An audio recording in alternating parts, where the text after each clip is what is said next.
A 7 is E.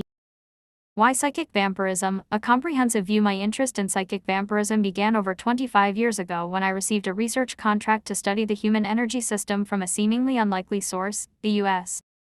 Army Missile Research and Development Command. Although the purpose of the project was to investigate the energy field enveloping the human body, it became increasingly evident during the 13-month study that the body's external energy field, commonly called the human aura, is but an outward manifestation of a dynamic internal energy system. Conducted at Athens State College, now university, the study, along with several follow-up projects, found the human energy system to be a highly sensitive, complex phenomenon that is affected by the mental and physical state of the individual as well as a host of external factors. Of particular relevance to the system are a variety of social influences, including our interactions with other human energy systems. Taken together, the evidence is clear: the human energy system, with its complex structure and functions, is flawlessly engineered to energize and sustain our existence as an indestructible life force entity. It transcends biology in essence, function, and design. Without question, the deeper our understanding of that energy system and the forces that affect it, the richer the quality of our present lives and the greater our potential for future growth. Exquisitely designed, the human energy system is flexible and developmental in nature. Figuring out ways to empower that system and promote its evolvement is one of our greatest challenges. We now know that the human energy system is responsive to the same conditions that enrich our overall growth, such as an enriched environment, a positive self-image, a sense of well-being, and a state of inner balance. Similarly, the conditions that impair our total growth likewise impair the energy system and its functions. Psychic vampirism is a widespread yet often unrecognized human energy phenomenon that can interrupt our growth and impede our progress. As already noted, it exists in a variety of forms, each of which subtly consumes its victim's energy and over the long haul, erodes the energy system itself. Although no known force can totally destroy the human energy system because of its cosmic makeup, psychic vampirism can impair its functions and seriously damage its capacity to energize growth. Consequently, understanding psychic vampirism and, equally as important, mastering the psychic empowerment strategies related to it are critical in our struggle to realize our growth potentials and achieve our highest level of self-fulfillment. Although psychic vampirism exists in various forms, the expression, unless qualified, typically denotes psychic vampirism between two persons, the one being the psychic vampire and the other the host victim. In that context, the psychic vampire, who is deficient in energy resources, taps the energy reserve of a host victim for the express purpose of extracting energy from it. The immediate effects vary but usually include a new surge of revitalizing energy for the psychic vampire and a critical depletion of essential energy for the vampirized victim. Unfortunately, the long-term consequences of recurring vampire assaults on the energy system can be extremely harmful, not only for the host victim but for the psychic vampire as well. Short-circuiting the internal energy system sabotages the psychic vampire's personal development, thus arresting healthy development and making repeated vampire interactions necessary. The host victim's energy system, on the other hand, becomes stressed by the depletion of energy and overworked in order to generate new energy. Given recurrent attacks, the victim's energy supply can become chronically depleted and the internal energy system itself can become severely damaged. While psychic vampirism between two persons is widespread, it exists, as already noted, in a variety of other forms, some of which are explored in depth for the first time in this book. Included are several types of self-contained or parasitic vampirism, which is vampirism turned inwardly, along with group vampirism, a collective form of social psychic vampirism which is often found among informal groups as well as structured organizations and institutions. As we will later see, the different forms of psychic vampirism are in some ways similar, however the tactics used by psychic vampires vary widely, depending largely on the type of vampirism and the setting in which it occurs. My major purpose in writing this book is twofold. First, to promote a better understanding of contemporary psychic vampirism in its multiple forms, and second, to offer relevant strategies which can be used by everyone to take decisive command of any psychic vampire situation. To achieve these goals, we will first examine the roots of contemporary psychic vampirism, including fiction and folklore. We will then look at the human energy system and explore its relevance to psychic vampirism. Next, we will explore ways of identifying psychic vampirism and explaining the different manifestations of this interesting but menacing phenomenon. We will present totally new step-by-step procedures for counteracting psychic vampirism and protecting oneself against it. We will also offer highly specific procedures that can be used by the psychic vampire to overcome the vampire impulse and reverse its self-defeating effects. The concepts and strategies presented throughout this book are based, not on theory or speculation, but on controlled laboratory experiments conducted in the college setting over the past quarter century by the author with the assistance of students and researchers from various disciplines. Admittedly, our studies of psychic vampirism have raised many important questions yet to be answered. Nevertheless, we finally know enough about this complex phenomenon not only to identify it when it occurs, but also to take immediate, decisive action to confront and overcome it. Fictional and folklore root psychic vampirism has a long and colorful history that embraces contributions of both fiction and folklore. Throughout history, fictional concepts were often the forerunners for important cultural progress. They found their way into our culture because they contributed in some way to our understanding of ourselves and the world around us. Science fiction, in particular, has repeatedly exploded the conventional envelope by generating highly creative concepts and even detailed designs that led to new knowledge and major advancements in science and technology. A striking example is biometrics. First introduced as fiction, various biometric strategies, including electrosensory recordings and iris scans, are now routinely used in many security settings for identification purposes. The recent breaking of the human genetic code is an even more striking example of how science fiction introduced new concepts and technologies that fueled later scientific advancements. Equally as important as the contributions of science fiction to cultural progress are the imaginative myths and legends that introduced many basic elements considered relevant to our contemporary understanding of human behavior. Included are the many concepts based on Greek mythology that found their way, first into psychoanalysis and then into mainstream thinking.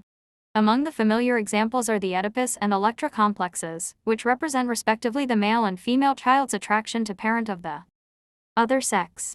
According to many contemporary child development specialists, these complexes, if unresolved, can generate serious growth obstacles and later adjustment problems in adolescence and adulthood.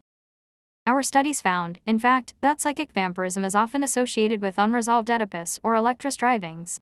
It could be argued, of course, that the psychic struggles illustrated by Greek mythology existed as common cultural realities long before any mythological or fictional treatment of them. Nevertheless, mythology gave substance and relevance to them. By providing colorful examples of fundamental human conflicts, mythology increased our awareness and understanding of them, a contribution recognized by the descriptive term still in use today. Given the many invaluable contributions of fiction and mythology to our present-day understanding of human behavior, it is not surprising that fictional and folklore vampirism would emerge as a relevant forerunner to its real-life counterpart, psychic vampirism. According to ancient folklore, vampires were undead creatures of the dark who left their tombs at night to suck blood from the living through puncture wounds inflicted by sharp incisor teeth, the vampire's weapon of choice. A pair of puncture wounds, particularly to the neck region, provided telltale evidence of a recent vampire attack. Once infused with a fresh supply of blood, the emboldened vampire became temporarily energized while the unfortunate victim, enfeebled by the loss of blood, became increasingly vulnerable to future attacks. In the worst scenario, the victim became a reluctant vampire who, in turn, preyed upon others, thus perpetuating the vampire's dark chain of anguish. The more fiendish and advanced vampires were believed to possess powers so great that they could at will take on the physical form of a wild animal, particularly a wolf or bat. As the colorful thread of vampire folklore progressively found its way into the fabric of various cultures, vampirism as the embodiment of horror assumed a highly significant literary role. After several early writers, including Philostratus and Phlegon of Tralles, wrote on the topic, the insatiable vampire became the subject of many notable works, among them Goethe's Breuil von Corinth and Giovanni Polidori's The Vampire, 1819.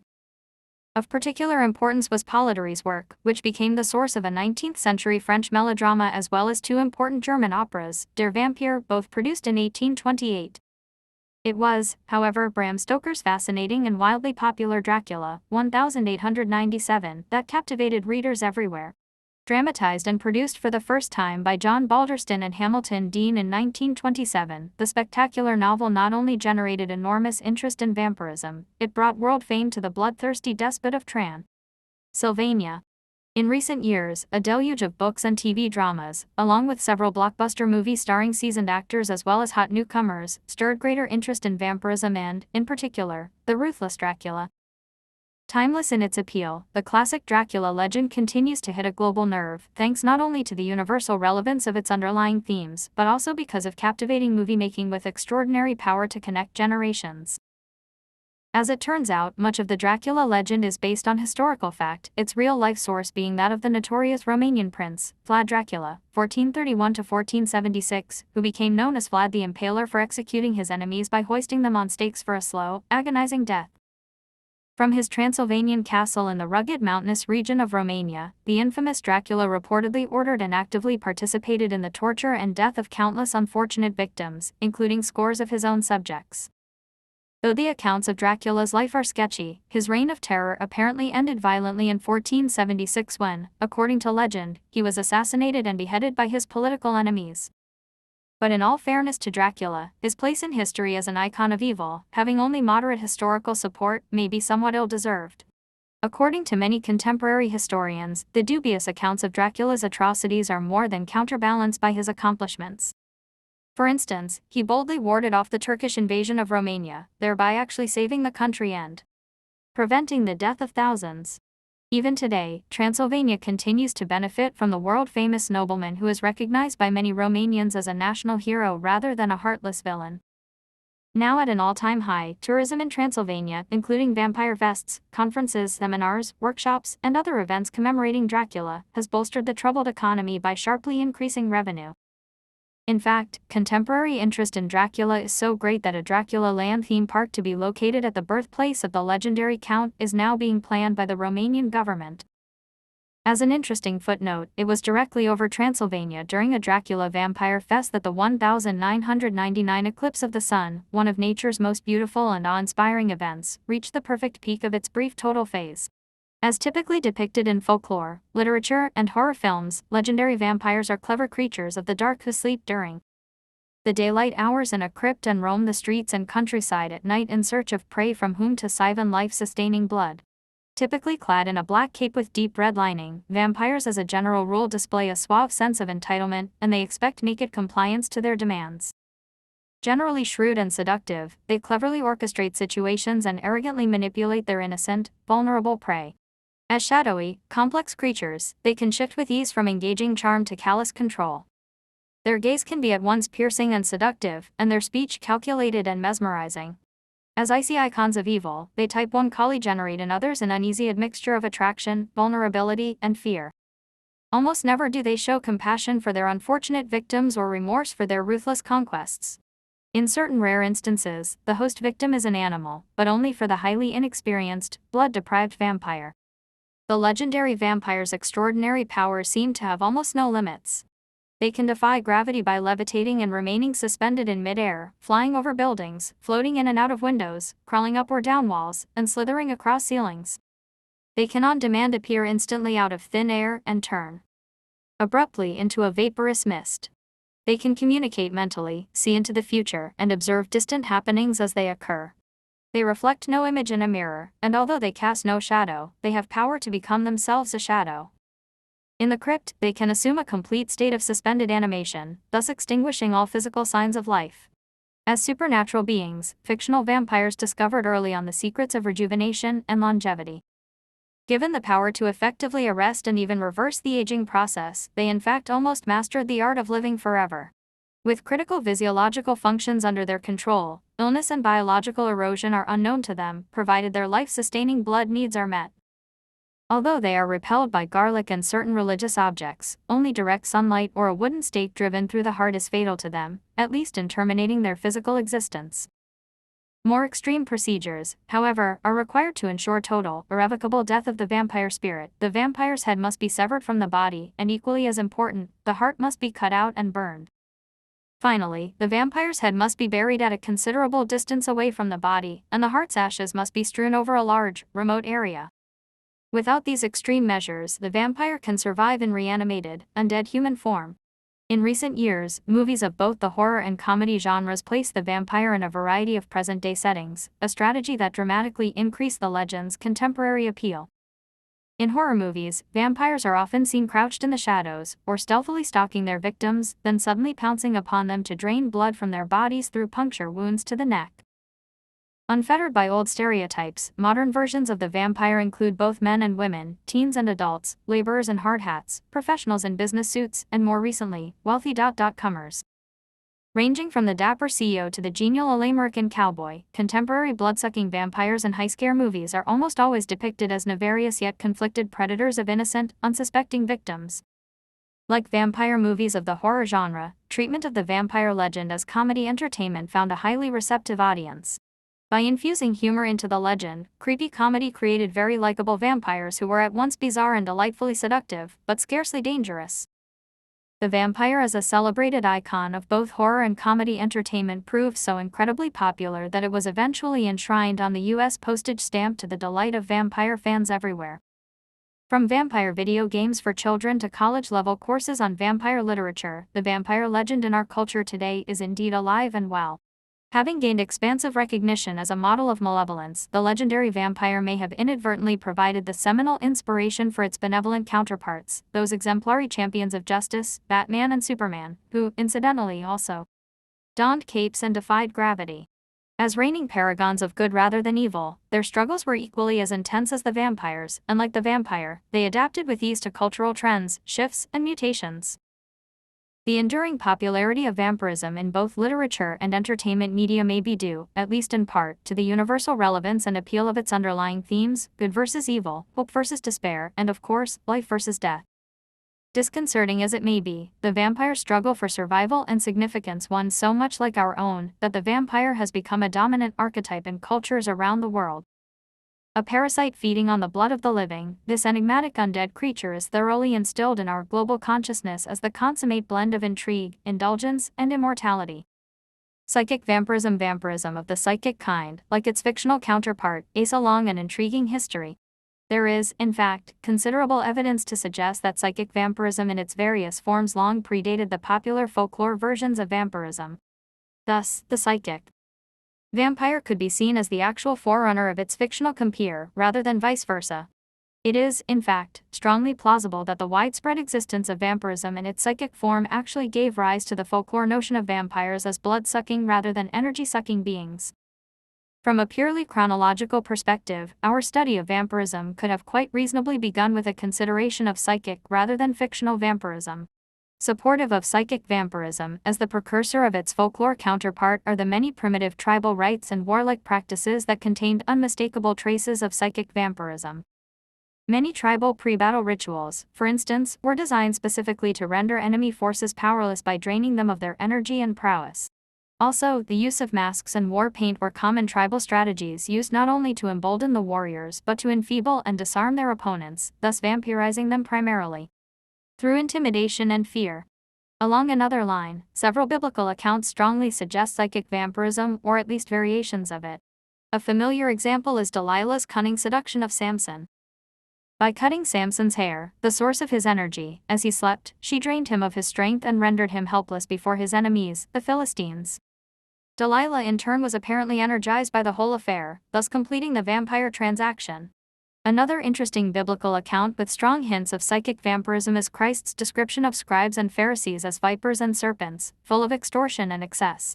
They were accused of devouring houses and binding upon others heavy burdens, grievous to the bone, clear fingerprints of psychic vampirism with a ravenous appetite for harming others. Along a totally different line, numerous biblical accounts suggest energy phenomena similar in dynamics to psychic vampirism but with effects that were the direct opposites. A familiar example are the incidents depicted in a biblical version of creation in which God first created Adam from dust and then infused him with the breath, energies, of life. A rib of energy was then removed from Adam to create Eve. Endowed with life force energy, Adam and Eve became living souls, that is, they were cosmically energized. Another example involves Moses who, upon coming down from Mount Sinai with 2 tablets of stone, glowed with a new infusion of cosmic energy. In yet another instance, a woman who, upon touching the hem of Christ's garment, experienced a new infusion of energy while Christ simultaneously felt the energy leave his body. Today, phenomena such as psychic and spiritual healing are often explained as a transfer of healing energy from an energy source to a recipient. While the empowering transfer of energy is a far cry from psychic vampirism, the underlying dynamics are strikingly similar. Energy, by nature, is fluid and transferable. This is illustrated in physics by the principles of entropy and equivalence, in which two unequally charged bodies, when placed in close proximity, tend to give off and receive energy until both reach a state of equivalence. Psychic vampirism can be seen as a variation of that spontaneous process in that one body of energy, the psychic vampire, encroaches upon another body of energy, the victim, typically when in close proximity, for the express purpose of forcefully extracting energy from it. Explaining psychic vampirism. Like most human behaviors, psychic vampirism can be explained from a variety of perspectives, each of which can help us to better understand this complex phenomenon. While the perspectives that follow focus primarily on psychic vampirism between two persons, they have implications for other forms as well. One rather simplistic view holds that psychic vampirism is bossy-tally instinctual, a built-in component of a larger drive to survive.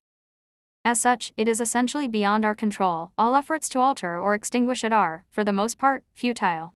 This pessimistic view fails to note, however, that psychic vampirism, unlike instincts, usually develops gradually, thus offering ample opportunity for corrective intervention anywhere along the way. Another view of psychic vampirism holds that we are first and foremost biological beings who are driven by certain basic physical drives: hunger, thirst, sex, sleep, activity, comfort, and energy. Here, psychic vampirism is explained simply as a means to an end. It's a way of satisfying the human need for energy.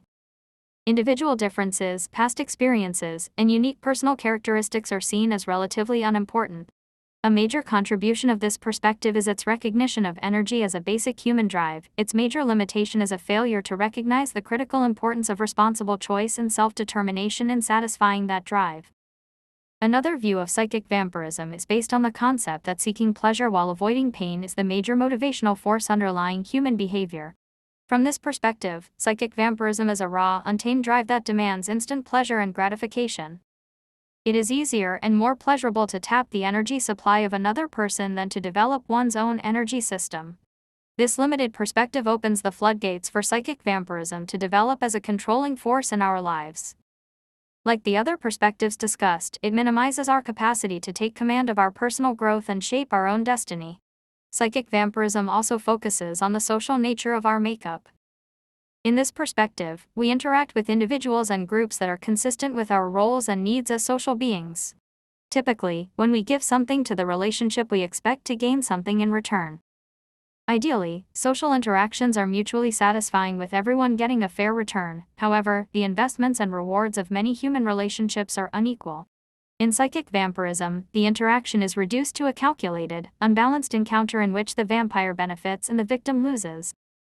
A limitation of this perspective is its tendency to minimize the importance of influences beyond the social situation, including individual differences in values, predispositions, and interests. Another perspective of psychic vampirism emphasizes perception as the major determinant of human behavior, and that psychic vampires are victims of their own perceptions. They engage in vampire behaviors because of the way they see themselves and the situation. They behave in ways that make sense to them based on their perceptions. They, in fact, see no other alternative. A serious flaw in this is its tendency to reject our capacity to evaluate situations, make responsible choices, determine outcomes, and eventually change the ways we see ourselves and the conditions around us. An extremely narrow yet popular belief of psychic vampirism explains the phenomenon as basically an issue of good versus evil. It says psychic vampirism is more than an energy phenomenon. It is an encounter between the vampire bent on evil and the unsuspecting, innocent victim. Driven by dark, malicious forces, the psychic vampire seeks not only energy but domination and, in some instances, even destruction of the unsuspecting victim. Combating vampirism focuses on repulsing and defeating the vampire, who is then forced to find an unwitting victim elsewhere, a strategy that unfortunately perpetuates the vampire cycle. By focusing on morality issues only, this simplistic belief overlooks the developmental nature and complex functions of the human energy system. For the victim, it prescribes procedures that hold little relevance for long-term growth and personal empowerment. By looking at psychic vampires as either agents of evil or else hopeless victims of some negative force, it offers little hope for them, many of whom struggle in desperation to overcome the deep-seated conflicts that gave rise to psychic vampirism in the first place. It fails to recognize that psychic vampirism, like other human traits, exists on a continuum.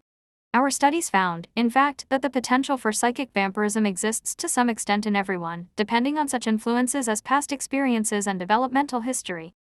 As we will discover in a later chapter, most of us possess at least some of the motives and behavioral traits associated with this phenomenon. The psychic empowerment perspective. In contrast to the above positions, the psychic empowerment perspective is a hopeful, positive approach that recognizes the incomparable worth of each human being as a life force entity with limitless possibilities for growth, change, and personal fulfillment. It acknowledges the mental, physical, and spiritual components of our makeup while emphasizing the interactive nature of each component. The primary focus of this view is on responsible choice and decisive action. We are not hopelessly programmed biological or social machines, but rather evolving beings endowed with the powers of self-determination. The psychic empowerment perspective views psychic vampirism as developmental in nature. As already noted, almost everyone possesses certain characteristics associated with psychic vampirism. Examples are insecurity, conflict, frustration, and feelings of inferiority, all of which exist on a continuum that ranges from very mild to markedly severe. At lower levels, these traits are normal in that they do not interfere with our personal growth or well-being. But at higher level, they can block our progress, consume our energies, and predispose us to psychic vampirism. As applied to psychic vampirism, the psychic empowerment perspective is a hopeful view that rejects all alibis and excuses. The potential for greatness exists in everyone. It is up to each of us to discover new ways of empowering our lives, and once empowered, to promote the empowerment of others. Even psychic vampires can master their self-destructive drives by coming to terms with themselves and taking responsibility for their actions. As we will later discover, workable strategies are now available, not only to protect the potential host victim, but to liberate the psychic vampire as well. From the psychic empowerment perspective, it is the search for degree meaning that differentiates human beings from all other creation. Only through self-awareness and insight can we develop our highest potentials and take command of the forces that affect our lives. Self-knowledge alone is enriching and empowering. Almost without exception, psychic vampires have but limited understanding of themselves and the meaning of their existence.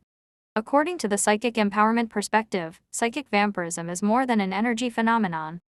It is a developmental dilemma of cosmic proportions.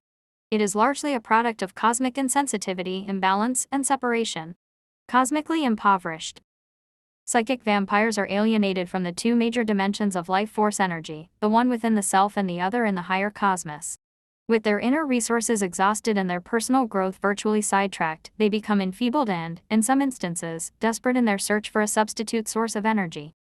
The step-by-step strategies presented throughout this book embrace the psychic empowerment perspective. They focus on the critical importance of balance within the self and attunement to the highest cosmic sources of energy and power. They recognize the dignity and worth of all human beings. They acknowledge the potential for new insight, growth, and greatness in everyone. They emphasize our limitless capacity to overcome growth barriers and unleash new growth energies. They challenge us to conquer adversity and achieve higher levels of enlightenment. Because of their sweeping nature, they are relevant to almost any personal goal. Hopefully, they will inspire us to enthusiastically embrace change within, while at the same time, reaching beyond ourselves and finding new ways of making the world a better place for all.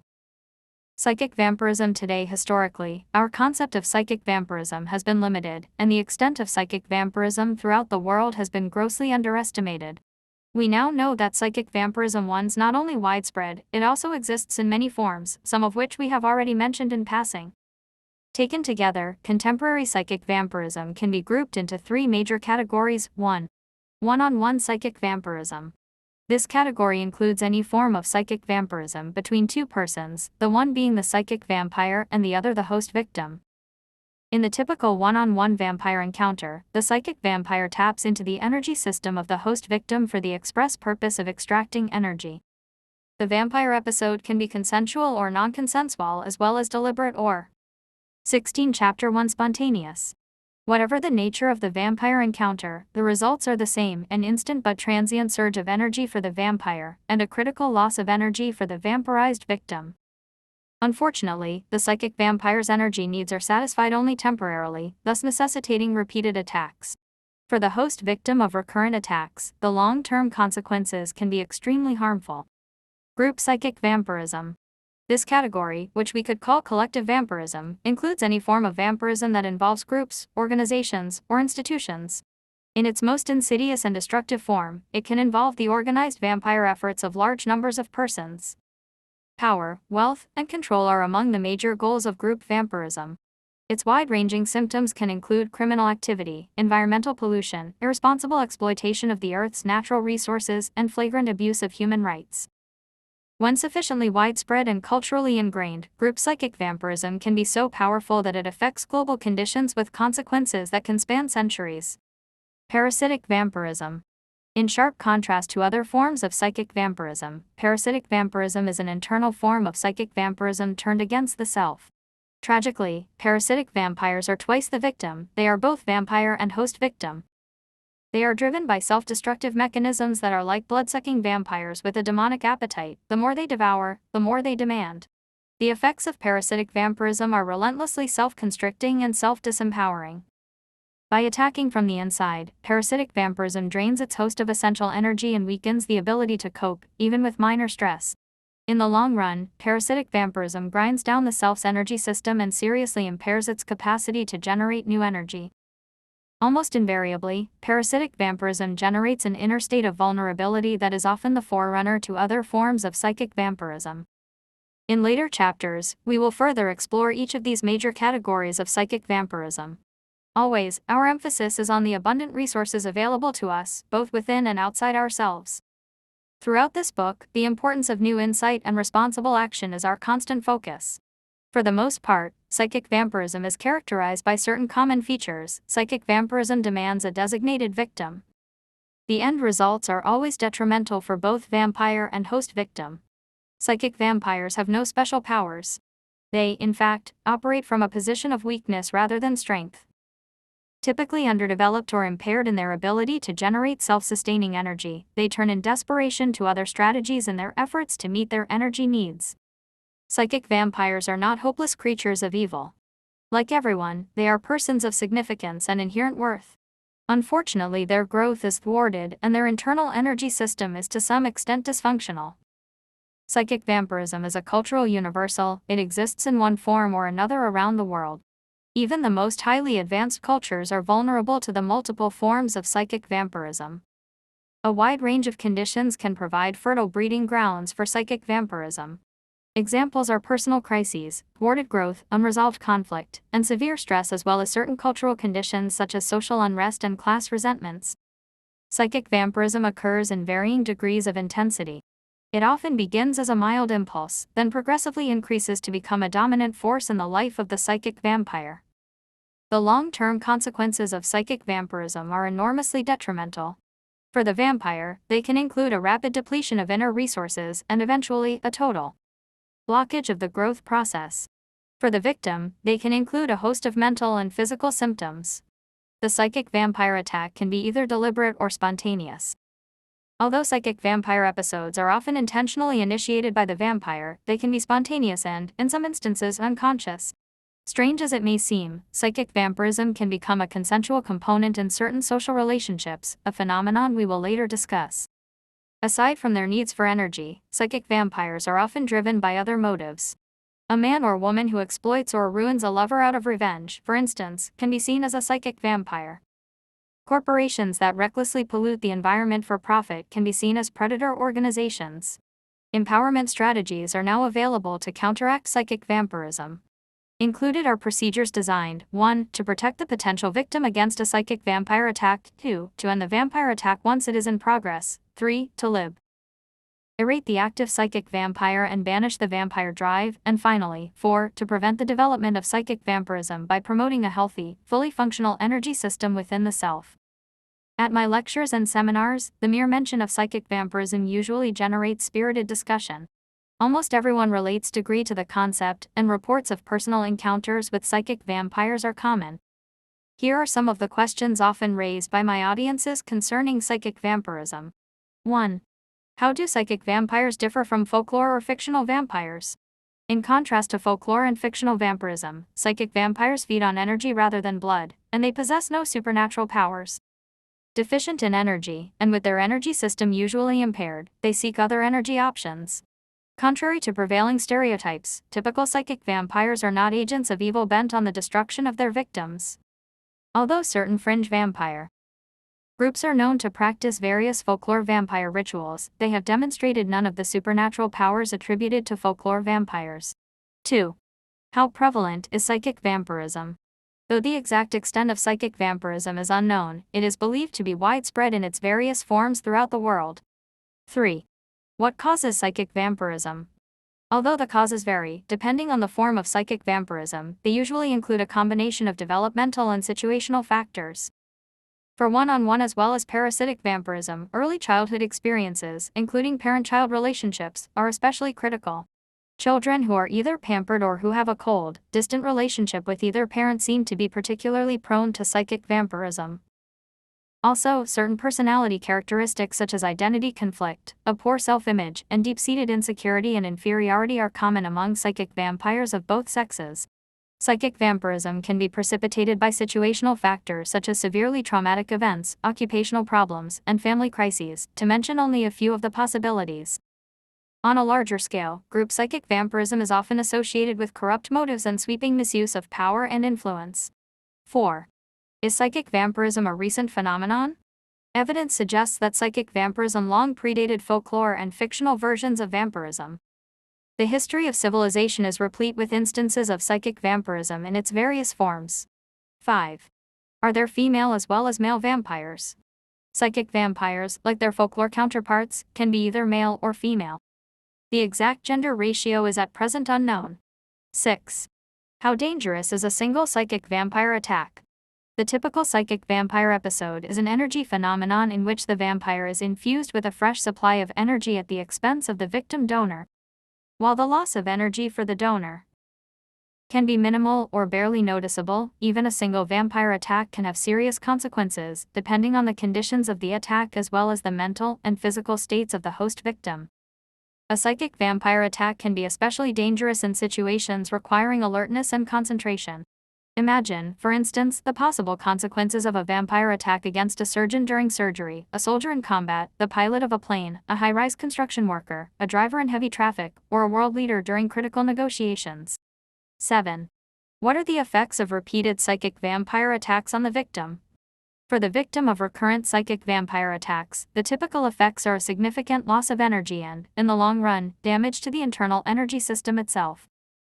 Other common effects are chronic fatigue, difficult concentrating, sleep disturbances, irritability, lower tolerance for frustration, depressed mood, excessive anxiety, sexual indifference, and impaired memory. Extreme, long-term exposure to psychic vampirism can result in biological wear and tear accompanied by an array of physical symptoms, including a compromised immune system and even life-threatening illness. There is some evidence to suggest that certain chronic respiratory problems and gastrointestinal disturbances are associated with recurrent psychic vampire attacks. 8. What are the long-term effects of psychic vampirism on the vampire? Over time, the psychic vampire drive can become so powerful that it dominates the person's life. Eventually, virtually every aspect of the vampire's life centers around meeting critical energy needs. Unfortunately, as the vampire drive becomes stronger, the vampire's inner energy mechanisms slowly deteriorate like muscles that are never used. The vampire's inner energy system can become so fragile that it is finally short-circuited and rendered totally non-functional. Like an essential body organ that no longer functions, the incapacitated energy system requires external life support. In the case of psychic vampirism, that life support is the energy system of a host victim. 9. What is the relationship, if any, between psychic vampirism and violence? Failure of the psychic vampire to meet personal energy demands can cause frustration, panic, anger, and even violence. Although violent behavior is not typically representative of psychic vampirism, our case studies of violent offenders suggested an interesting link between aggressive behavior and full-blown psychic vampirism. Frustrated in their efforts to satisfy their energy needs, psychic vampires may turn to dangerous acting out. Unfortunately, the risk of violence seems to increase in long-term psychic vampire situations, including consensual vampire relationships in which a particular partner decides to terminate the relationship. 10. Can psychic vampires strike from a distance?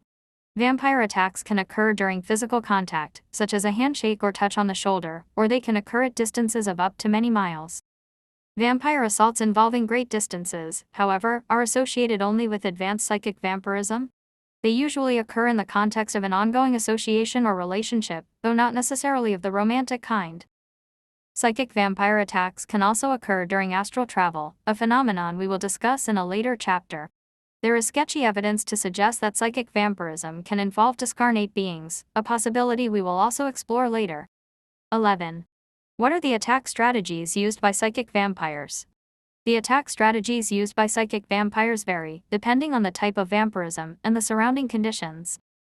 The deliberate vampire attack typically consists of 1. A focused mental state in which the host victim is the object of attention, 2. A strong intent to tap the energy system of the victim, and 3. Forcefully taking energy from the victim. Interviews with experienced psychic vampires found that imagery of an energy channel connecting them to their host victim throughout the attack is common. In the spontaneous attack, the strategies are similar but effortless and at times, unconscious. Often underlying the psychic vampire attack are certain hidden motives, such as domination, punishment, and control. The energizing effects of subduing others and forcefully taking energy from them are often secondary to the rewards of the conquest itself. 12. Is there any hope for the psychic vampire? Fortunately, advanced strategies as already noted are now available, not only to protect and empower the potential victim, but also to liberate the psychic vampire. For the vampire, the recovery process must include a recognition of the disempowering nature of psychic vampirism on both vampire and victim, a firm resolve to develop a more functional internal energy system, and, finally, mastery of relevant recovery strategies. Unfortunately, the popular notions of evil associated with psychic vampirism contribute to the vampire's tendency toward self-rejection and complicates any recovery effort. At the same time, attributing evil to psychic vampirism handicaps the potential victim's efforts to acquire effective vampire protection and coping skills. Also, the vampire label itself can encourage rejection of the psychic vampire, who is too often seen as a depraved, deviant creature to be avoided at all costs. Such exaggerated stereotyping can actually increase our vulnerability to psychic vampirism. It is possible to become so vampire-phobic in our perception of psychic vampirism as an evil threat that fear alone consumes enormous amounts of our energy, thus actually exhausting our defense and coping resources.